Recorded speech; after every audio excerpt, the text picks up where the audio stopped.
Hola, estamos de vuelta. Vamos a entonces iniciar esta mesa redonda donde pueden participar todos los panelistas que han estado previamente. Ahí tenemos varios en línea actualmente. Y bueno, me pidieron que hiciera un pequeño comentario antes de partir. Muchas gracias a todos por su excelente participación, por su constancia. Estar 3 mañanas en esto ha sido muy crecedor para todos nosotros. Gracias por prender sus cámaras también. Bueno, este ha sido un tiempo curioso, ha sido un tiempo difícil, pero también ha sido un tiempo de mucha humanidad. Nos ha puesto de pronto de frente con nuestra fragilidad, con lo poco predecible que es nuestra vida, algo que nosotros debiéramos saber siempre, esto que cada día es una sorpresa y que nuestras planificaciones pueden de alguna manera verse torcidas de un instante a otro. Ahora nos ha golpeado en la cara y se ha hecho mundial. Viajes, conferencias, trabajo, vacaciones, visitas, cumpleaños, matrimonios, todo ha sido bastante cambiado, pero más aún nuestra relación con la muerte. Como decía Milena hace un rato, nos enfrentamos también con el morir, con el fallecer de nuestros familiares, de nuestros amigos, de nuestros pacientes, la lejanía, la importancia del contacto humano, que a veces lo damos como un dato de la vida y que no es tan evidente como hemos podido ver. Esto de estar encerrados también nos ha permitido conectarnos con nosotros mismos, como lo hemos reflexionado, y también conectarnos con gente que a veces no veíamos hace mucho tiempo, con amigos en extranjero, que parecía que la única manera de verlos era a través de los viajes, en avión, largos viajes, llamadas por teléfono, muchas veces postergadas, se han convertido ahora en algo habitual. Bueno, quisiera partir dando la palabra en forma libre, si quieren hacer algún comentario mientras nos van llegando preguntas. Teníamos una pregunta de Sofía, la doctora Salas, para Natalia, que decía, ¿existe la posibilidad de una medicina narrativa sin el médico, sin el clínico, los pacientes y ellos mismos, con su familia? ¿Por qué debe estar debe ser central con el clínico como medicina narrativa? Me parece que después de la narración de Natalia eso quedó un poco despejado, pero igual le doy un rato para que pueda contestarlo. Perdón, Mauricio, perdón por interrumpir. Hay un teléfono, parece que está sonando ahí dentro de los participantes. No sé, que un pito, por si acaso. Bien, vamos a ver. Parece que es por acá. Natalia, no sé si quiere contestar. Yeah, I can take the question. It's an excellent question, and this is one of the most popular observations that even practitioners of narrative medicine kind of bring up. The truth is, this field was started by a physician who used to do work in the clinical space. And in a way, the field has really expanded even beyond the original idea and the original use. The original use was to have physicians and healthcare staff work with their patients. But as several instances have shown, including the COVID-19 experience I described to you today, really this is a method and a practice that goes beyond the clinical space. And absolutely, narrative medicine has also had a role in trying to flatten that hierarchy in which a physician is often, and maybe sometimes too often, at the center and at the top of everything.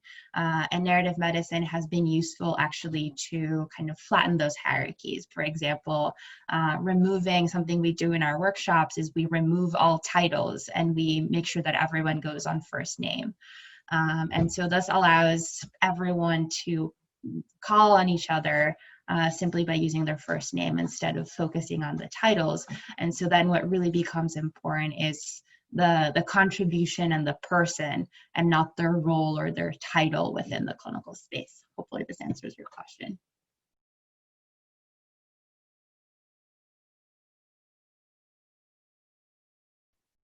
Muchas gracias, Natalia. Sí, el sonido venía de mí, yo me di cuenta, pero no tenía cómo apagarlo, pero ya lo apagó mi señora, era una alarma que estaba por ahí sonando. Pero era un poco complicado para mí moverme y al mismo tiempo seguir atendiendo este panel. Una pregunta entonces abierta a todos ustedes.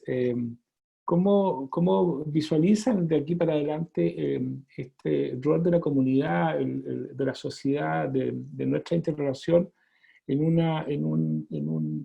una civilización que se había convertido en tan individualista, tan defensora de las propias libertades, derechos y prerrogativas, y ahora nos obliga a esta relación de comunidad entre todos nosotros y también en relación con nuestro entorno, nuestro medio ambiente? Dejo abierta esta pregunta que se ha planteado en varias de las ponencias. Si alguno quiere contestarla.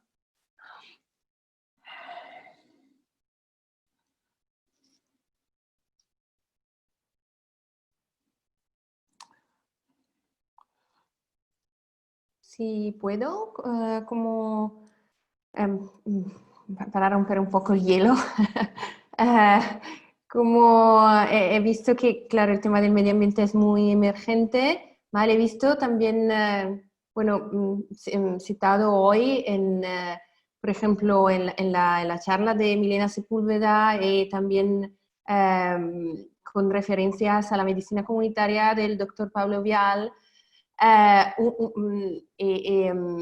Por eso mi comentario es más también una pregunta para Milena, porque ella hablaba del facto que en muchos casos unos pacientes han sido traídos fuera para ver el aire, para tener un poco de contacto con la naturaleza.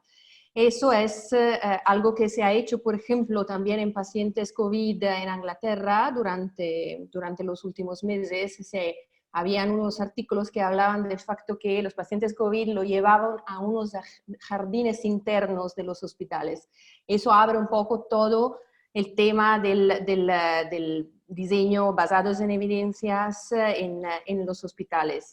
Y además quería preguntarles, de profundizar un poquito esto, preguntarles si los éxitos positivos de ese contacto con la naturaleza se han percibido no solo en los pacientes, pero sino también en los profesionales.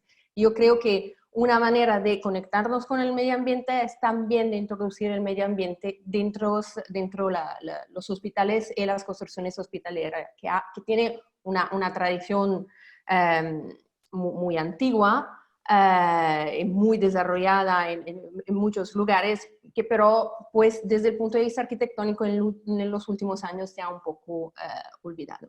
Gracias.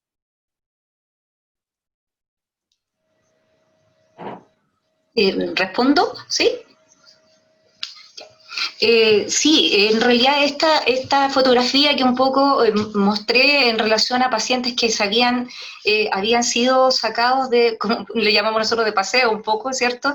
Es en realidad una estrategia que nosotros llevamos como servicio, comunidad, ya haciendo hace bastante tiempo, con pacientes críticos y hospitalización prolongada. Ahora, en relación a estos pacientes, como conocíamos menos en el fondo de su cuadro, ¿cierto? Y uno al principio tenía un poco de temor de si los podemos hacer igual que los otros o no, pero nos fuimos dando cuenta que esta hospitalización prolongada, sobre todo que se ha visto en el fondo que la hospitalización, la oscuridad, la alteración de la rutina del sueño, produce delirio en los pacientes, se fue incorporando para utilizarla como una estrategia para que muchos de ellos tengan un mejor pasar de su hospitalización, de su estadía. Y claramente beneficia al paciente porque uno lo ve en el estado de ánimo de ellos, de su disposición frente a la vida nuevamente, el salir de estas 4 paredes, por decirlo así, realmente ayuda mucho. La luz, el sentir nuevamente el aire en la cara, el aire fresco, una brisa, realmente favorece mucho. Y obviamente para el personal, estar de turno 24 horas encerrado en un lugar donde no llega la luz del día, solamente tenemos luz artificial, también genera mayor estrés en ello. Por lo tanto, se hace todo un análisis, ¿cierto?, del paciente que puede salir y bajo los mayores resguardos posibles para que no implique un riesgo el sacarlo. Por eso que no son todos tampoco como uno quisiera, y del punto de vista de infraestructura para nosotros es súper complejo, porque tampoco en general los hospitales no están diseñados para contemplar esta actividad dentro de la rutina de la atención. En cambio, de a poco se está incorporando esto y nosotros adaptamos un lugar dentro del hospital que queda al lado de la UCI y se lleva y se acerca con el equipo completo, que son enfermeros, kinesiólogos, TENS y auxiliar de apoyo. En la medida de lo posible, se programa, se ordena y se prepara con monitorización, se administra, ¿cierto?, se suple el oxígeno que requiera y sale. Pero claramente, como reitero, vemos una muy buena respuesta de ellos y muchos de ellos rápidamente progresan y logran egresar de nuestro servicio, así que sí. Eso es lo que puedo comentar. Fantástico, gracias. Perfecto. Ángela, quería hacer una pregunta. Yes, thank you. It was very interesting, all the talks of this afternoon. In particular, I was touched by the testimony of Milena Sepulveda, when she said we need to address mental health of healthcare provider. This is very, very important. It is not only important for the hospital, but also for all the society. In particular, the hospital is a very challenging activity, intensity, but in the society, we have a scientific article on the suicide risk and prevention during COVID-19 pandemic, an article published in April, and also a French article also on the risk of suicide because the Spanish flu, during the Spanish flu, we could observe a very important increase of suicide case. So the problem is, as Mauricio Toro said also, the problem of facing the suffering, facing death. And so this requests from us a very inner discipline, inner training. When I talk about meditation, but there are many training. Also, the workshop that Natalia Romano talk about are very important for to fostering inner resilience. So it is a kind of community practice that create this link, social link. Another article shows also the problem of isolation and the lack of social link that can lead also to suicide. It's very important. So there are very, very, very difficult times, and these times show in a accelerating mood that we have to take care of inner life. For our work, for everyday life, and the link that Laura mentioned to the natural ecosystem also is very, very important. Some studies on this point in the hospital and in the hospital show that the link with an element of the natural environment as a plant, the link between patient and the plant show incredible outcome that this link is not like with a plant, but is with the whole ecosystem. Through one object, one element of the ecosystem, we can get in touch with the whole ecosystem. So the problem of the nature deficit disorder, the problem of the deficit of nature in our life also can be an important issue to face these challenging times. Thank you. Muchas gracias, Ángela.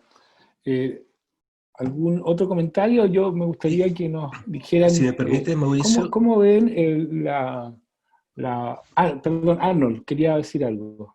Quería tomar pie en esto y hacerle una pregunta a Alejandro de Marinis y Thomas Fuchs.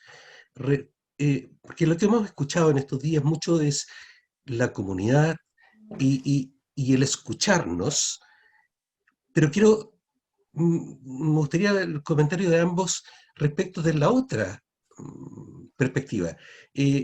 Alejandro nos planteó que una de sus vivencias importantes era la soledad. Y yo por interno le preguntaba, ¿era soledad o desamparo?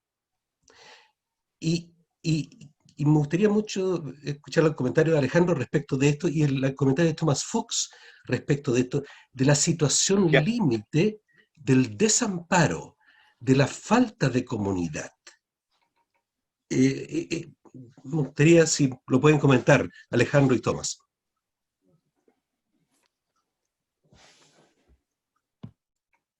Solo por contestar en el orden que puso Arnold, es cierto, él me mandó por interno ayer la pregunta. Yo creo que en el caso mío y en la experiencia que yo relaté, había un poco de las dos cosas. Porque ciertamente, como yo conté, yo estaba amparado por un montón de ventajas que las podía apreciar como tales y que la mayoría de los pacientes, por distintas razones, en parte por no ser médico o por la condición socioeconómica de nuestro país, que en realidad yo estaba en una situación de privilegio, que yo podía apreciar, y además por factores religiosos, como lo dije. Todas esas eran cosas que amparaban. Sin embargo, había un tema de soledad que en parte tenía que ver con cosas que me estaban ocurriendo biográficamente, pero en parte por esta posibilidad de realmente no poder compartir con la comunidad. O sea, estaban las pantallas con las cuales me podía comunicar, el teléfono con quienes me podía comunicar, pero no podía estar con otra persona, ¿eh? Y eso se sentía como una falta muy importante, muy importante. De hecho, cuento la anécdota que no la conté ayer. Pablo Vial mostró recién a nuestro jefe del Departamento de Medicina Interna, Luis Miguel Noriega, que nos conocemos profesionalmente y tenemos un trato habitual, y después de 15 días, cuando estaba a punto de irme de alta, Luis Miguel entró a la pieza y estaba a una distancia en que no estaba con el traje protector, sino que estaba con su traje habitual, ¿no? Y yo le dije, mira, desgraciado, nunca pensé que me iba a alegrar tanto de ver tu cara, ¿eh? Era la primera cara humana, real y familiar que había visto en 15 días. Lo que no quiere decir que muchas otras personas no me hubieran ayudado, pero no en una circunstancia de normalidad. Y lo mismo cuando miraba por mi ventana, me ayudaba mucho porque yo podía ver, no lo mostré en la foto de ayer, todas las personas que entraban y salían de la clínica alemana, pacientes, funcionarios, y era una manera de sentir algo de que yo no estaba tan solo, había una comunidad allí apoyándome. Eso es lo que podría aportar. Muy bien. Thomas? Yeah, well, if I may add a short comment at least. I talked about the limit situations and the COVID-19 crisis as a collective limit situation, but there is no doubt that this characterization applies much more to people who had problems with their relationships, who had not well-functioning families in the background, and who were living alone. The patients that we found in deep crisis during this time and during the COVID pandemic were mainly patients who were dependent on social networks outside of their, apart from families, because they were basically living alone. They were single parents and had no social networks. For those non-privileged people, the pandemic became a real threat and an existential threat. We found that very often in the patients that we had to treat, which fell into severe crisis, whereas others were quite well off and could even make use of home office and of spare time to a large degree. So I think the Corona pandemic was not a limited, well, it was a limited situation in general, because we all were put into a completely new societal situation. But it was particularly and mainly a limited situation for disadvantaged people, and for those the situation turned out to be completely different than for rather privileged persons. So I think there was a dissociation here, which is detrimental to the long-term development of society, and governments have to take into account and have to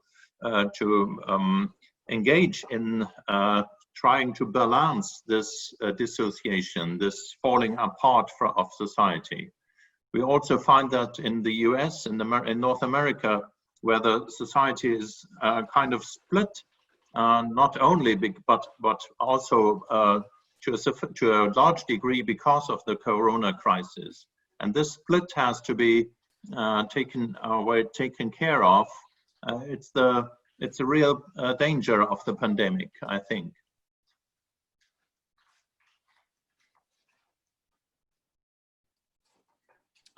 Muy bien, muchas gracias. Tenemos unos pocos minutos para que cada uno pueda hacer una reflexión final. Ojalá que todos pudieran participar y nos dijeran cómo ven el cuidado de aquí para adelante, cómo ven nuestro cuidado mutuo, el cuidado en salud, en el tiempo que viene por delante, donde todavía tendremos que convivir con la pandemia, pero además quedarán muchas heridas, muchos dolores, muchas angustias, independiente de que se encuentre una vacuna o un tratamiento eficaz. Quisiera que cada uno pudiera explayarse un poquito sobre cómo ven el futuro respecto al cuidado post pandemia.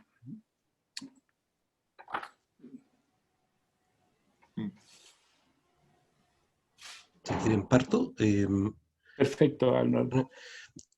A mí me hizo mucho sentido una de las frases finales, o en algún momento que mencionó Thomas Fuchs, que el futuro no es lo que planificamos, sino que el futuro es algo que es an arrival, es algo que viene.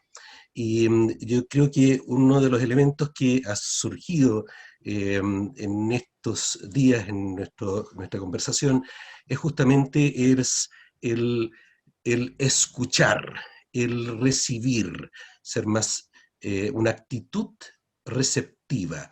Y me hace mucho sentido eso con algo que el dato de Pablo Vial dice, que hemos venido recibiendo virus desde nuestros orígenes, y que 5% somos virus. Yo creo que hemos recibido y somos mucho más ambiente de lo que nosotros reconocemos, y creo que el cambio de actitud hacia lo receptivo, creo que es lo que yo visualizo como central, más un cambio de actitud.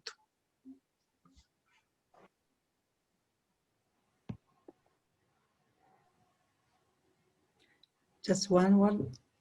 I can. Víctor, Ángela. Yes, thank you. Thank you to Pablo Vial for showing us that virus, there's some part of our DNA come from viruses. And this is a wonderful,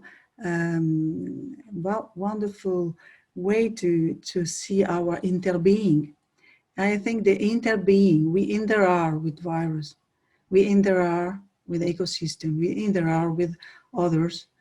And so this posture, this state of mind that we can live the pandemic with the state of mind of interbeing can help us to understand deeply that we don't have control, but we can also work together, as you say also.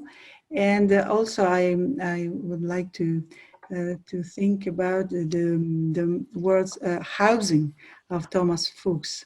Housing, very, very important.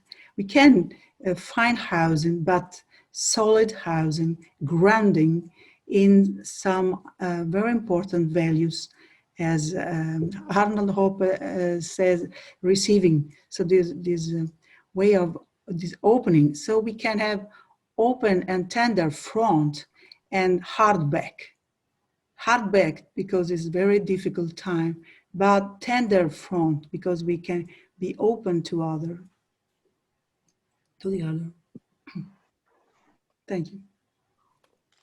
Perhaps I could just add, yeah, thank you. I'd add a few sentences on that because it fits quite well.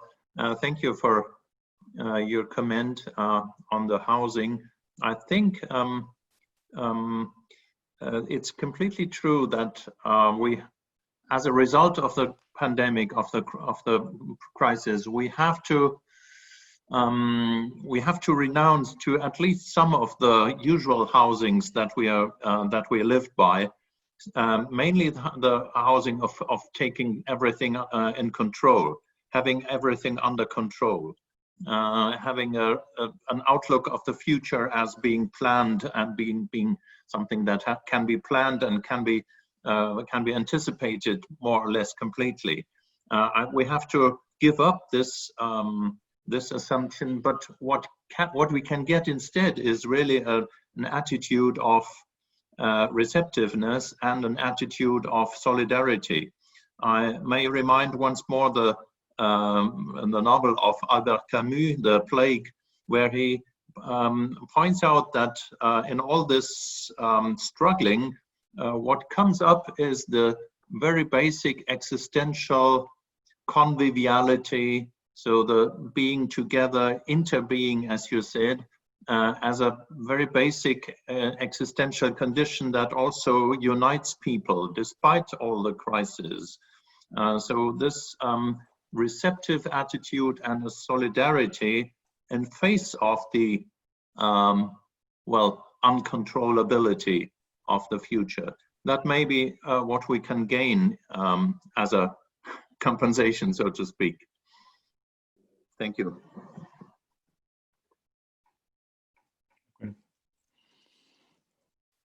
Víctor, ¿algún comentario que quiera hacer respecto a la evidencia que se ha expresado en las voces del COVID, o cómo podemos seguir cuidándonos mutuamente en este tiempo? Sí. Bueno, muchas gracias por las palabras del doctor Fuchs. O sea, calzan perfecto con lo que hemos vivido y todo lo que viene todavía. Me parece muy relevante el hecho que podamos vivir y trabajar en incertidumbre. No es necesario tener todo bajo control. Claramente el llamado en este caso sería, en el contexto de incertidumbre, tratar de adaptarse.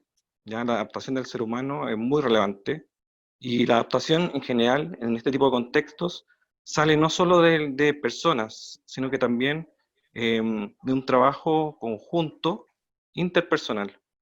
Y en este caso lo hemos visto acá en el hospital en contexto de poder trabajar, romper algunos paradigmas de trabajo habitual, en que uno busca tratamientos. Se enseña a los médicos a buscar tratamientos para las enfermedades. Pero en este caso, en el contexto que vemos que no hay un tratamiento como tal, el cuidado del paciente, el cuidado de los equipos y el trabajo en equipo es lo que ha llevado, obviamente, a poder resolver este tipo de conflictos y este tipo de incertidumbre. Entonces, yo creo que en esa línea va lo que es el llamado a poder enfrentar de una forma distinta, a adaptarse, y buscar el cuidado por sobre el curar. Eso. Muchas gracias. Cristian, ¿quiere hacer algún comentario desde el punto de vista también del cuidado de nuestra relación entre la comunidad, el medio ambiente y todo lo que ya ha sido comentado respecto a cómo se nos viene el mundo después de esto? Bueno, lo primero de todo, yo quería daros las gracias a los organizadores, a los panelistas. Ha sido, vamos, no sé cómo llamarlo, congreso, simposio, encuentro online apasionante y muy enriquecedor. Yo creo que una cosa, bueno, es muy difícil hacer predicciones sobre cómo va a ser el futuro, sobre todo cuando tenemos muy complicado el presente, pero lo que parece que uno saca como una conclusión de esta discusión que hemos tenido es que parece que va a haber que volver a repensar cuál es el sujeto del cuidado médico. O sea, la reivindicación que tenemos de lo que es la comunidad como sujeto de cuidado médico, o el papel que tiene que tener el medio ambiente en los tratamientos, o incluso las categorizaciones de la salud y de la enfermedad. Esto es una cosa que es una lección, pues de alguna forma, que vamos a aprender de esto. Prácticamente todos los filósofos o los pensadores que han escrito sobre el COVID, que han sido muchísimos, hay algunos que escribían prácticamente cuando había una semana de pandemia y había libros sobre esto. Generalmente lo que hacen es criticar, que es un poco lo que ha dicho el doctor Toro al principio, criticar el modo de vida previo a la pandemia. Pues no sé, pues críticas al capitalismo, al individualismo, al neoliberalismo, a esta idea de seguridad y de certidumbre que parecía empapar un poco toda la forma de relacionarnos entre nosotros. Y esto seguramente es cierto, y es algo que parece que la pandemia ha quebrado ciertas certidumbres y ciertas formas de relacionarnos. Se ha citado un montón de veces, que a mí me parece muy bonito, esta cita de Camus, de la peste, de que la peste es separación. Y esto es verdad, todos hemos vivido que de pronto te aíslas, todo cambia, pero también es cierto, y de hecho también se ha dicho en estas charlas, y el profesor Fuchs lo acaba de decir ahora, que la peste también es unión. De alguna forma la pandemia, el COVID, nos ha unido a los vecinos. Esto es una cosa que seguro que para vosotros los que sois médicos era muy evidente, pero en un mundo en el que parece que los individuos son islas y son átomos que se manejan de forma independiente y autosuficiente, darnos cuenta de que las medidas colectivas o que lo que hacen los vecinos nos afectan a nosotros, esto ha sido, yo creo, bastante revolucionario. La idea de que de pronto todos formamos parte de una misma comunidad y de que el sujeto del cuidado médico debe ser la comunidad como tal. Es interesante entender eso, la salud y la enfermedad como una cuestión colectiva que reivindica esto, lo que hemos llamado pues, una medicina centrada en la comunidad o un enfoque biopsicosocial. También es verdad que hemos vivido una situación límite, totalmente límite. Esto es muy raro, todo lo que ha pasado no parece que sea ni mucho menos lo habitual, y es difícil prever cuánto de esto va a quedar en nuestra forma de hacer medicina o de entender la medicina. Es muy complicado. Pero también tiene riesgos esta forma de abordar yo creo que es una reflexión que se podría hacer. De pronto dar un peso excesivo, por decirlo así, a la comunidad, de alguna forma puede caer en problemas éticos, como, no sé, el autoritarismo epistémico, por ejemplo, que las comunidades de alguna forma aplasten o ignoren las preferencias de los individuos o las cualidades de los individuos o así. De hecho, esto es una discusión filosófica antiquísima, vamos, de las primeras. La tensión entre seguridad y libertad es un poco lo que en el fondo queda aquí. Cuando la comunidad de pronto toma medidas muy fuertes para protegerse a sí misma y de alguna forma atacan o ponen en riesgo las libertades de los individuos particulares, que llevan precisamente a esta idea de soledad o de desamparo que hemos hablado. Yo creo eso como conclusión, aparte de dar las gracias, que la discusión filosófica o en filosofía de la medicina que vamos a tener ahora va a ser precisamente esta. Ver cómo integramos la idea de salud y de enfermedad como una cuestión colectiva, al tiempo que no ignoramos o que respetamos las particularidades de cada individuo. Y muchas gracias a todos. Muchas gracias, Cristian. Sí, en estos últimos siglos ha sido difícil pensar en comunidades que tengan propósitos comunes, que no lleven finalmente a guerra o a enfrentamiento entre los propios ciudadanos, y nos ha obligado a tener una especie de raya de cancha mínimo, en el cual cada uno respete el espacio del otro, pero no construyamos realidades conjuntas. Yo creo que tenemos que hacer un esfuerzo, volver a los ideales sin que excluyamos las miradas distintas, sino que más bien las logremos integrar. Quisiera que Mauricio nos diera alguna reflexión respecto a cómo esta soledad que hemos tenido puede ser salvada de alguna manera, y yo creo que es una gran oportunidad que nos mostró respecto a la telemedicina, bueno, Arnold también, lo que significa en un país donde hay bastante ruralidad, donde incluso en la gran ciudad como Santiago, las distancias enormes para poder viajar pueden de alguna manera ser solucionadas en parte, ¿no? Quizás probablemente no todo, pero podemos mejorar mucho el acceso a la salud.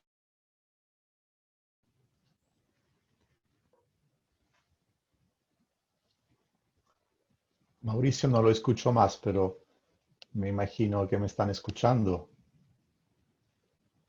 Sí, gracias. No escucho a nadie. Sí. Me parece que algo le ocurrió a Mauricio y no se está escuchando más su voz. Bueno, yo trataré de contestar al menos lo que alcancé a cerrar de la pregunta, que entiendo que estaba dirigida a mí. Mi sensación es y percepción es que las tecnologías pueden jugar un rol dependiendo de cómo nosotros las utilicemos, ¿sí? Las podemos utilizar bien o mal, y sin duda que nos abren un montón de posibilidades que antes no habíamos pensado ni siquiera, o no las habíamos imaginado. Entonces, en eso hay una gran oportunidad, pero hay también un montón de desafíos que van con ello, ¿no? Entonces, tenemos desde, digamos, situaciones en que en realidad la aceptación ha sido difícil o es complicada, y hay en cambio situaciones donde justamente la atención oportuna, la posibilidad de comunicarme con el resto del mundo, nos ayuda muchísimo. Lo estamos viendo en la pandemia también. Veo como mis familiares que están repartidos por el mundo están conectados a pesar de que nadie puede ir a ver a nadie. Entonces es un sinfín de oportunidades y desafíos que van de la mano. Reflexionando sobre muchas de las cosas que yo también estoy aprendiendo de ustedes que os escucho, y también en particular de lo que Natalia nos acaba al menos a mí me acaba de hacer conocer, que no la conocía, la medicina narrativa.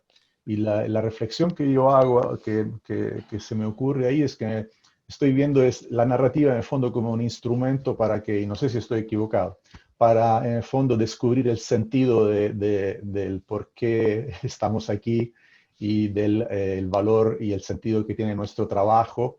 Y finalmente eso para mí se reconduce a algo que que está relacionado con el prójimo, con amar al prójimo también, ¿sí? Y me gusta a mí me gusta evocar mucho también la experiencia de Giuseppe Moscati, un médico italiano del siglo XIX, que siempre estaba abierto a poner en discusión su propio tratamiento, ¿sí? Que siempre estaba abierto a decir lo hice bien o no lo hice o no. Y entonces eso a mí me hace también pensar en otro aspecto, y es que tenemos que tener la humildad, ¿no? de reconocer que somos pequeños y que la realidad es tan compleja, tan evolucionante, que en la medida en que nosotros reconozcamos también que somos limitados, no solo las tecnologías tienen limitaciones, también nosotros, en esa medida vamos a estar abiertos a escuchar a los demás, a escuchar el dolor o lo que los demás sufren. Y finalmente cierro con algo que me lo ha transmitido mi mamá, que viene de mi abuela, y ella nos transmitió siempre esto, y es que si tú amas, eres capaz de comprender cualquier cosa. Y eso es en el fondo lo que yo siento, y que debiera en el fondo ser la motivación de nuestra vida, en esencia. Muchas gracias, Mauricio. Natalia, si quiere hacer alguna reflexión final respecto a todo lo que hemos conversado. Absolutely. Thank you for the opportunity, and thank you for the very important question, which I think all of us in a way or another have been really reflecting on. I'm going to echo some of the previous comments, and to me too, part of taking care, especially in these days, entails listening. And when I think about the word care, I think about what is the root and the etymology of the word care. And care, or cura, which is the same root as like preoccupied, comes from observation, from paying attention. And so there we have it, right? In the root of the word to care is to observe, to listen, to pay attention.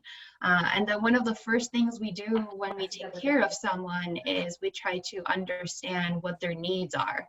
And so listening is one of the ways in which we're able to access that information and then provide and follow up with that care.